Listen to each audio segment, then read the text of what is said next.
যেই দিন ঈদে মিলাদুন্নবী হবে সেই দিন ট্রাকে করে আল্লাহ রাসূলের প্রতি ভালোবাসা দেখানোর জন্য বের হয়েছে আর বলছে ইয়া নবী সালাম আলাইকা, বলে না? অথচ এই বাক্যের মধ্যে যে আল্লাহ রাসূলের অপমান হয় সেটা কিন্তু আমাদের এই ভাই জানে না। আমি তাদেরকে বলতে চাই, হে ভাই, তোমরা যারা ইয়া নবী সালাম আলাইকা পড়ো, তারা একবার আল্লাহ তার রাসূলকে কিভাবে ডেকেছে একবার তো দেখো। সারা কোরআন একবার তো খুলে দেখো। এই সমগ্র কোরআনের প্রথম থেকে নিয়ে শেষ পর্যন্ত আল্লাহ অন্য নবীদেরকে যতবার ডেকেছেন সব নবীকে নাম ধরে ডেকেছেন। ইয়া জাকারিয়া, জাকারিয়ার নাম ধরে ডেকেছেন। ইয়া ইব্রাহিম, ইব্রাহিম আলাইহিস সালাতু ওয়াস সালামের নাম ধরে ডেকেছেন।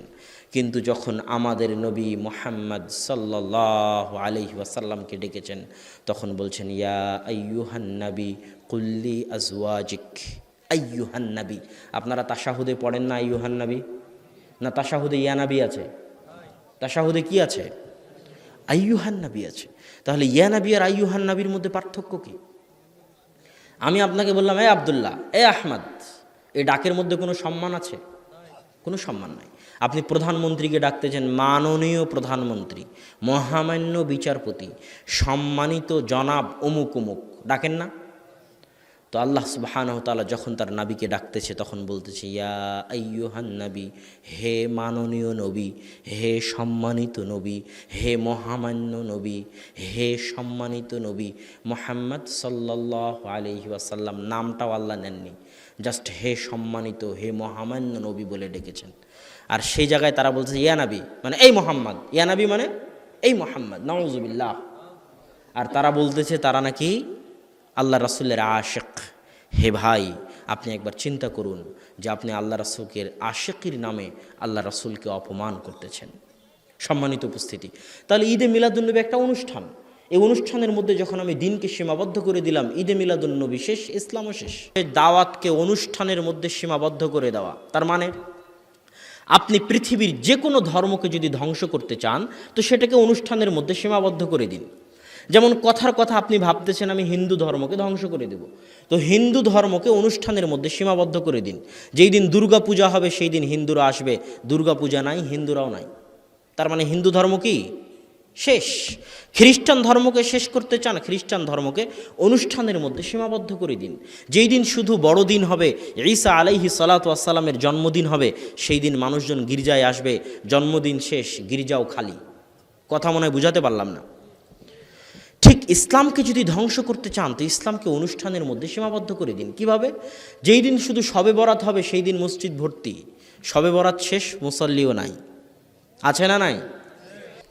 টঙ্গীর ইজতেমায় হাজার হাজার মানুষ একসাথে হাত তুলে দোয়া করতেছে, টঙ্গীর ইজতেমাও শেষ, মুসল্লিও শেষ। তো ইসলামকেও যদি ধ্বংস করতে চান সেটাকে কার মধ্যে সীমাবদ্ধ করে দিতে হবে? অনুষ্ঠানের মধ্যে। ঠিক দাওয়াতকে যদি ধ্বংস করতে চান দাওয়াতকে কার মধ্যে সীমাবদ্ধ করতে হবে? অনুষ্ঠানের মধ্যে।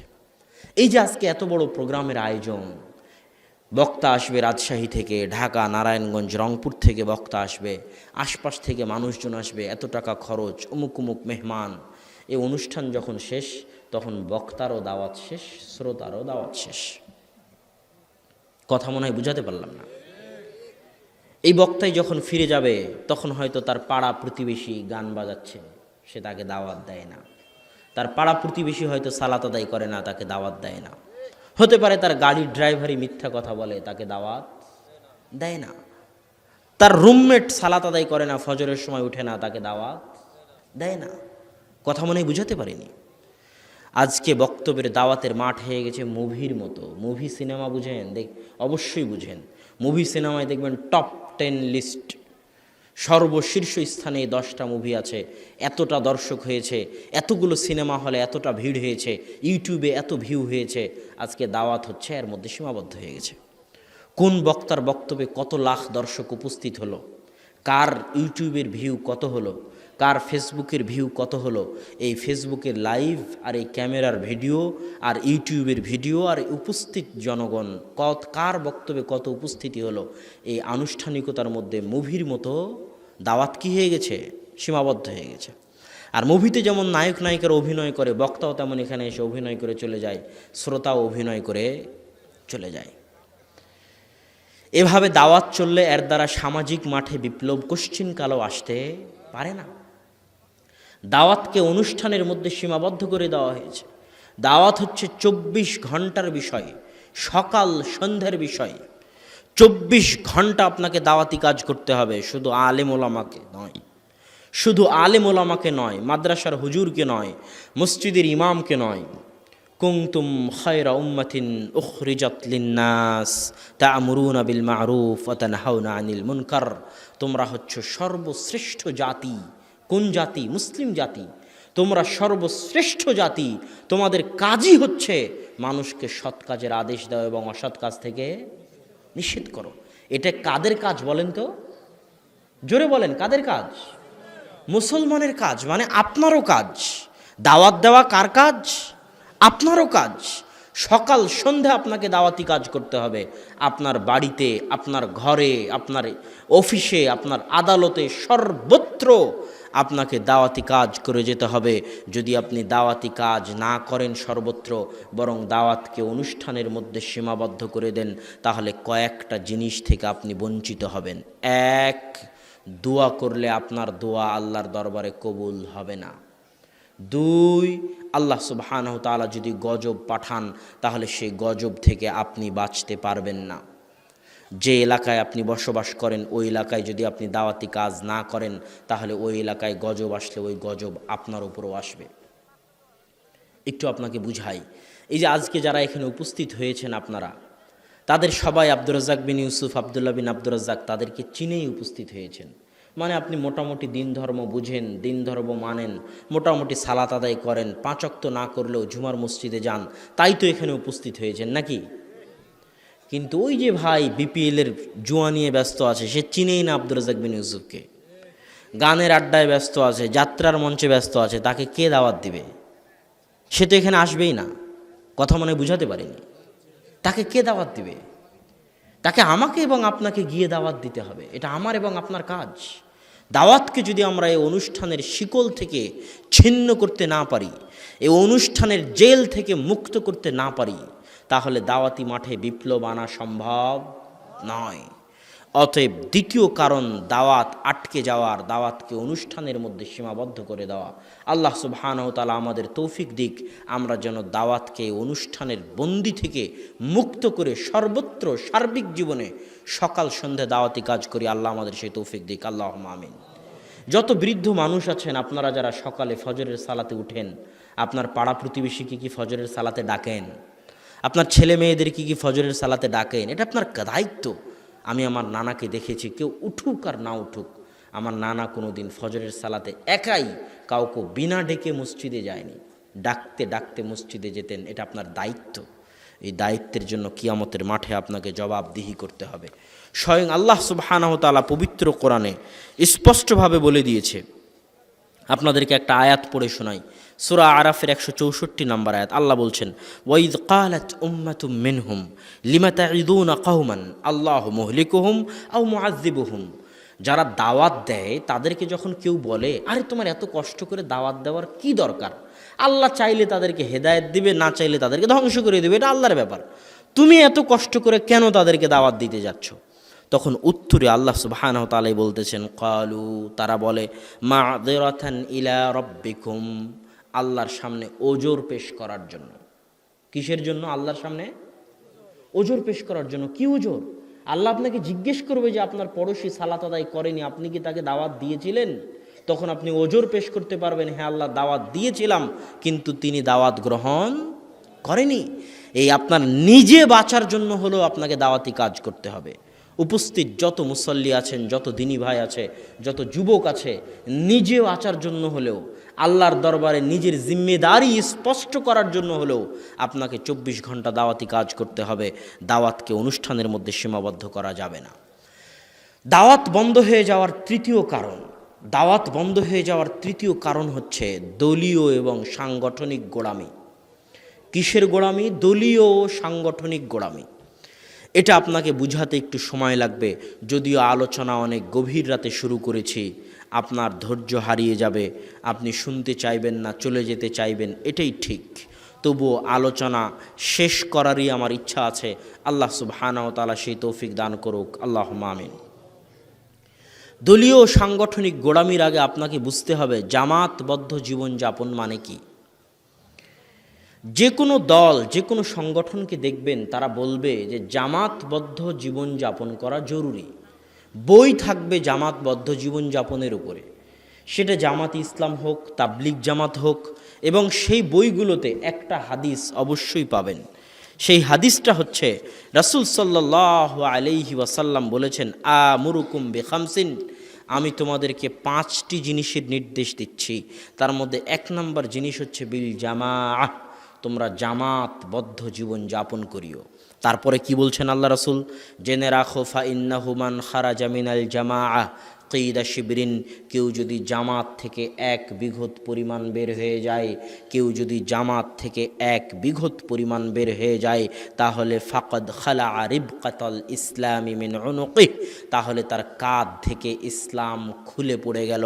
ওমান দাআ বিদাওয়াল জাহিলিয়াহ, আর কেউ যদি জাহিলিয়াতের দাওয়াত দেয়, ফাহুয়া মিন জুসা জাহান্নাম, তাহলে সে জাহান্নামের খড় কুটো, জাহান্নামের কাঠ, জাহান্নামের জ্বালানিতে পরিণত হবে। ওয়াইন সামা ওয়াইন সাল্লাহ, যদিও সে সালাত আদায় করে, যদিও সে সিয়াম পালন করে, ওয়াইন সামা ওয়াইন সাল্লাহ, যদিও সে সালাত আদায় করে, যদিও সে সিয়াম পালন করে। অনেক কঠিন, অনেক ভয়ঙ্কর, অনেক ভয়াবহ হাদিস। জামাতবদ্ধ জীবন যাপন করতে হবে।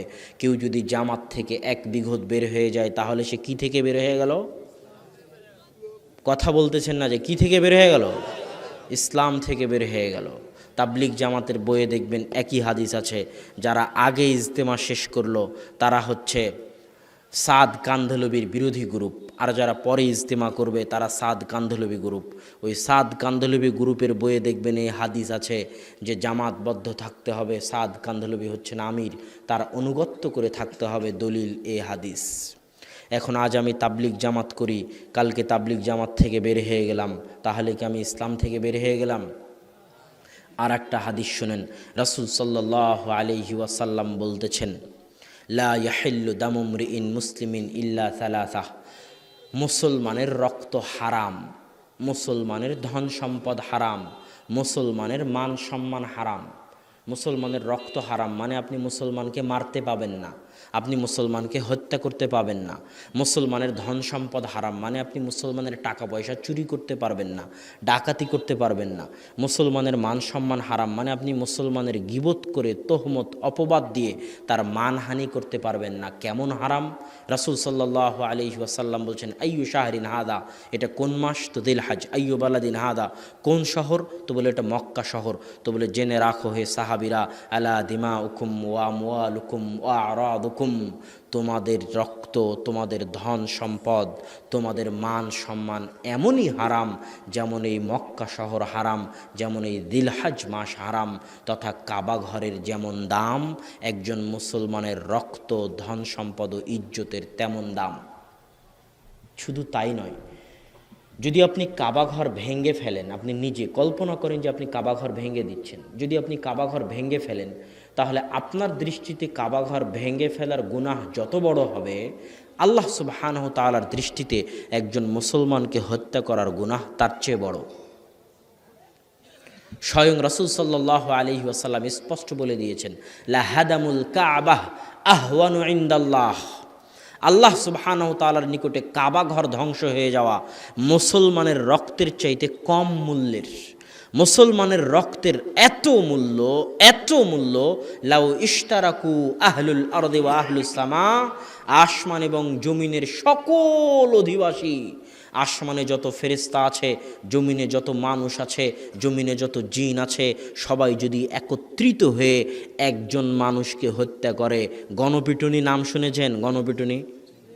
গণপিটুনিতে আপনি মনে করেন সবাই যখন মারতেছে আমিও একটা থাপ্পড় দিয়ে দিলাম, আমার কি আর গুনাহ হবে? মনে করেন না? কথা বলেন না কেন? অবশ্যই মনে করে মানুষ। তো রাসূল সাল্লাল্লাহু আলাইহি ওয়াসাল্লাম বলতেছে, এই রকম গণপিটুনি যদি সারা পৃথিবীর সব মানুষ মিলে দেয়, সারা পৃথিবীর সকল ফেরেশতা মিলে দেয়, সারা পৃথিবীর সকল জিন মিলে দেয়, দিয়ে যদি একজন মুসলমানকে হত্যা করে লাকাব্বাহুমুল্লাহ জামিআন ফিন্নার, তাহলে ওই একজন মুসলমানের রক্তের বদলা নিতে আল্লাহ সারা পৃথিবীর সকল মানুষ আদম থেকে নিয়ে কিয়ামত পর্যন্ত সারা পৃথিবীর সকল জিন, সমগ্র আসমানের সকল ফেরেশতাকে একসাথে জাহান্নামে নিক্ষেপ করে দিবেন। এটা হচ্ছে একজন মুসলমানের রক্তের মূল্য। এখন দেখেন আল্লাহ রাসূল কি বলতেছে। আল্লাহ রাসূল বলতেছে মুসলমানের রক্ত হারাম, তবে 3 শ্রেণীর মুসলমানকে হত্যা করা যাবে। 1, আস-সাইয়্যিবুজ জানি, যে বিবাহিত অবস্থায় জেনা করেছে তাকে হত্যা করা যাবে। 2, যে আরেকজন মুসলমানকে অন্যায়ভাবে হত্যা করেছে তাকে হত্যা করা যাবে। 3, মুফারিকুল জামাআহ, যে জামাত ছেড়ে দিয়েছে তাকে হত্যা করা যাবে। মানে আমি আজ তাবলিগ জামাত করতাম, জামাত ছেড়ে দিলাম, তো আমাকে হত্যা করা যাবে? আল্লাহ রাসূল তো বলতেছে জামাত ছেড়ে দিলে হত্যা করা যাবে। তাহলে জামাতবদ্ধ জীবনযাপনের অর্থ আমরা সঠিক বুঝিনি। এই জন্য আমি বলি আসমানের নিচে জমিনের উপরে যত হাদিস আছে মাজলুম, অত্যাচারিত, নির্যাতিত, যেই সমস্ত হাদিসের ওপর দুনিয়ার মানুষ অত্যাচার করেছে, বিকৃত করেছে, সঠিক অর্থ করেনি, সেই সমস্ত হাদিসের মধ্যে একটা হাদিস হচ্ছে জামাতবদ্ধ জীবনযাপনের হাদিস। জামাতবদ্ধ জীবনযাপনের হাদিসকে বিকৃত করা হয়েছে। সম্মানিত উপস্থিতি, আপনাদেরকে আর একটা হাদিস শোনাই, যে হাদিস থেকে এই হাদিসের অর্থ স্পষ্ট হবে। আবু বকর রাদিয়াল্লাহু তাআলা আনহু যখন রাসূল সাল্লাল্লাহু আলাইহি ওয়াসাল্লামের মৃত্যুর পরে ইসলামী খেলাফতের খলিফা হলেন, তখন একদল মানুষ যাকাত দিতে অস্বীকার করল। তখন আবু বকর রাদিয়াল্লাহু তাআলা আনহু বললেন, ওয়াল্লাহি লা উকাতিলান্নাহুম, আল্লাহর কসম করে বলছি যারা যাকাত দিবে না আমি তাদের বিরুদ্ধে যুদ্ধ করব। তখন ওমর রাদিয়াল্লাহু তাআলা আনহু বলছেন, হে আবু বকর রাদিয়াল্লাহু তাআলা আনহু, কাইফা তুকাতিলুনাহুম, যারা যাকাত দিবে না আপনি কিভাবে তাদের বিরুদ্ধে যুদ্ধ করবেন? অথচ তারা আল্লাহকে এক মেনে, আল্লাহর রাসূলকে নবী মেনে সাক্ষ্য দিয়েছে। আর যারা আল্লাহকে এক মেনে, আল্লাহর রাসূলকে নবী মেনে সাক্ষ্য দিয়েছে, তাদের রক্ত হারাম, তারা মুসলমান, তারা যাকাত দিবে না, তাদেরকে আপনি কিভাবে হত্যা করবেন, কিভাবে তাদের বিরুদ্ধে যুদ্ধ করবেন? তখন আবু বকর রাদিয়াল্লাহু তাআলা আনহু বলছেন, শোনো ওমর, ওয়ালাউ মানাউনি কালান ইউআদ্দুনাহু ইলা রাসূলিল্লাহ, তারা যদি আল্লাহর রাসূলের যুগে উট গরু ছাগল যাকাত হিসেবে দিতে এসে উট গরু ছাগলের সাথে দড়িও দিয়ে যেত, আর আমার যুগে উট গরু ছাগল দিয়ে যায় কিন্তু দড়ি না দিয়ে যায়, শোনো ওমর, তারা যদি আল্লাহর রাসূলের যুগে খেজুর গম ধান চাল ওসর হিসেবে দিতে এসে খেজুর গম ধান চালের সাথে তার বস্তাও দিয়ে যেত, আর আমি আবু বকর আমার যুগে খেজুর গম ধান চাল দিয়ে যায় কিন্তু তার বস্তা না দিয়ে যায়, তাহলে আমি আবু বকর ওই দড়ির জন্য, ওই বস্তার জন্য যুদ্ধ চালিয়ে যাব, মারবো না হয় মরবো। এত কঠিন কথা আবু বকর রাদিয়াল্লাহু তাআলা আনহু কেমনে বলতেছেন? আপনাদের একটা পরীক্ষা নিই, যারা শ্রোতা আছেন, এই যে ভাই, এই যে আপনি কি করতেছেন? হ্যাঁ, আরামে বসেন। আমি তো অনেক জরুরি কাজ ছেড়ে এসেছি, যাচ্ছেন কেন? বক্তব্য তো অল্প কিছুক্ষণের মধ্যেই শেষ করে দেব। আপনারা যারা শ্রোতা আছেন তাদের একটা পরীক্ষা নিই। আমি যে এতক্ষণ বললাম যে জামাত থেকে যে বেরিয়ে যাবে তাকে হত্যা করতে বলছে আল্লাহ রাসূল, আর এই হাদিসে আবু বকর রাদিয়াল্লাহু তাআলা আনহু যারা যাকাত দিবে না তাদেরকে হত্যা করবেন, আর ওমর রাদিয়াল্লাহু তাআলা আনহু বলতেছে যে তারা এখনো মুসলমান আছে, আপনি কেন তাদেরকে হত্যা করবেন? তো ওমর রাদিয়াল্লাহু তাআলা আনহুর এই প্রশ্নের উত্তর কি? আপনাদের কাছে এই প্রশ্নের উত্তর কি? প্রশ্ন মনে হয় বুঝতে পারেননি না? প্রশ্ন স্পষ্ট। আবু বকর রাদিয়াল্লাহু তাআলা আনহু যারা যাকাত দিবে না তাদেরকে কি করবেন? জোরে বলেন, তাদেরকে কি করবেন? সব শ্রোতা কথা বলেন। যারা যাকাত দিবে না তাদেরকে আবু বকর রাদিয়াল্লাহু তাআলা আনহু কি করবেন? হত্যা করবেন। আর ওমর রাদিয়াল্লাহু তাআলা আনহু বলতেছে যে এরা তো কালেমা পড়েছে, এরা তো মুসলমান, এদেরকে আপনি কেমনে হত্যা করবেন? তারপরও আবু বকর রাদিয়াল্লাহু তাআলা আনহু তাদেরকে হত্যা করতে চাচ্ছেন, তাহলে আবু বকর রাদিয়াল্লাহু তাআলা আনহুর উত্তর কি? এই প্রশ্নের উত্তর কি? জি, হ্যাঁ, তারা জামাত থেকে বের হয়ে গেছে। তারা কি থেকে বের হয়ে গেছে? জামাত থেকে বের হয়ে গেছে। জামাত মানে হচ্ছে ইসলামী খেলাফতের খলিফার অধীনস্থ থেকে তার আনুগত্য করার নাম হচ্ছে জামাতবদ্ধ জীবনযাপন করা। আর যারাই ইসলামী খেলাফতের খলিফার অধীনে থেকে তার বৈধ নির্দেশের আনুগত্য করবে না, তার বিরুদ্ধে বিদ্রোহ করবে, তারাই খারিজি। খারিজি মানে যে বের হয়ে যায়। খারিজি নাম শুনেছেন? খারিজি মানে যে বের হয়ে যায়। কি থেকে বের হয়ে যায়? জামাত থেকে বের হয়ে যায়। ইসলামী খেলাফতের খলিফার নির্দেশ না মেনে ইসলামী রাষ্ট্রের মুসলিম রাষ্ট্রনেতার নির্দেশকে উপেক্ষা করে যারা বিদ্রোহ করে তারা খারিজি। সরকার চাইলে তাদেরকে হত্যা করতে পারবে। এরা জামাত থেকে বের হয়ে গেছে, এরা জামাতবদ্ধ জীবনযাপন করে না। এটা হলো জামাতবদ্ধ জীবনযাপনের 1 নাম্বার অর্থ। জামাতবদ্ধ জীবনযাপনের 2 নাম্বার অর্থ, আল্লাহ সুবহানাহু তাআলা আবুল আম্বিয়া ইব্রাহিম আলাইহিস সালাতু ওয়াস সালামকে বলতেছেন, ইব্রাহিম আলাইহিস সালাতু ওয়াস সালাম হচ্ছেন নবীদের পিতা।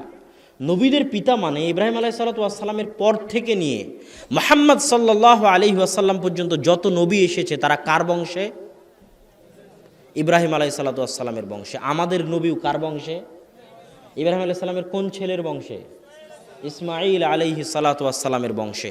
তো এত মহান নবী যিনি সকল নবীর পিতা, তাকে আল্লাহ বলতেছে ওয়াতাহির বাইতিয়া লিত-তাইফিন, ইব্রাহিম তুমি আর তোমার ছেলে ইসমাইল মিলে কাবা ঘর ঝাড়ু দাও।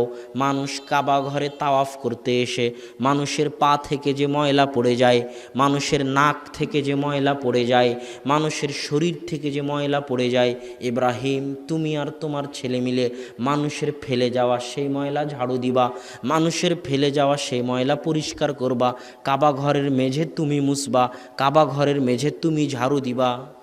কি বুঝলেন? মসজিদ পরিষ্কার করা কাদের কাজ? নবীদের কাজ। কাদের কাজ? নবীদের কাজ। মারিয়াম আলাইহিস সালাতু ওয়াস সালামের নাম শুনেছেন? হ্যাঁ, আল্লাহ যার পবিত্রতার বর্ণনা কোরআনে দিয়েছে, পিতা ছাড়া আল্লাহ যার পেটে সন্তান দিয়েছে, যার কোলে তার সন্তান তার পবিত্রতার সাক্ষী দিয়েছে, যার সন্তানকে আল্লাহ নবী বানিয়েছেন, তার নাম ঈসা আলাইহিস সালাতু ওয়াস সালাম। সেই মারিয়াম আলাইহিস সালাতু ওয়াস সালামের কাজ ছিল বাইতুল মাকদেস ঝাড়ু দেওয়া। আল্লাহু আকবার! কি কাজ ছিল? কথা বলেন, কি কাজ ছিল? বাইতুল মাকদেস ঝাড়ু দেওয়া। এত মহান নারী, পৃথিবীর সর্বশ্রেষ্ঠ নারীদের একজন, তার কাজ ছিল বাইতুল মাকদেস ঝাড়ু দেওয়া। মসজিদ হচ্ছে ইসলামী সমাজের এভরিথিং, সব কিছু। আপনাদের এলাকায় আওয়ামী লীগ বিএনপি আছে না নাই? আওয়ামী লীগ বিএনপি একটা সংগঠন, তাই না? এই সংগঠনের নেতা আছে না নাই? ইসলামও একটা সংগঠন। ইসলাম নামক এই সংগঠনেরও নেতা আছে।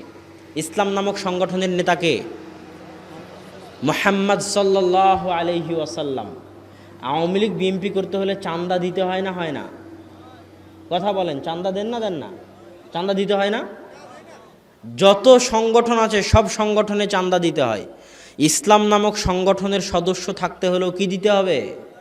চাঁদা দিতে হবে। সেটা হচ্ছে বাৎসরিক ফরজ যাকাত। যদি নিসাব পরিমাণ সম্পদের মালিক হয়ে থাকেন তাহলে ইসলাম নামক এই সংগঠনে আপনাকে চাঁদা ইয়ানত দিতে হবে, সেই যাকাত। যদি না দেন তো এই সংগঠনের সদস্য থাকতে পারবেন না। সব